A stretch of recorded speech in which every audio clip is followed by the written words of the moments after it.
আল্লাহর নবী সিজদার মধ্যে পড়ে কাঁদতে থাকবে, ইয়া রব হাবলি উম্মতি, আল্লাহ আমার উম্মত গুনাহগার, আমার উম্মত গুনাহগার, আমার উম্মত গুনাহ করে ফেলছে। আল্লাহ আমার উম্মতের কি হবে? আল্লাহ আমার উম্মতের হবে কি?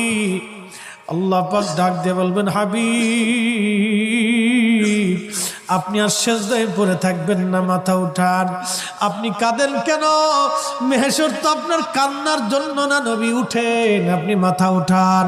আপনার জন্য আরশে মুআল্লার ডানে একটা কুরসি পেতে রাখছি, একটা চেয়ার পেতে রাখছি, একটা আসন রাখছি। আপনি নবী সেই আসনে বসবেন। আপনি মাথা উঠান, আপনি আমার হাবিব, আপনি আমার বন্ধু, আপনি আর কাঁদবেন না। হুজুর আপনি মাথা উঠান। আল্লাহর নবী তখন বলবে, ইয়া রব হাবলি উম্মতি, আল্লাহ আমার উম্মত, আমার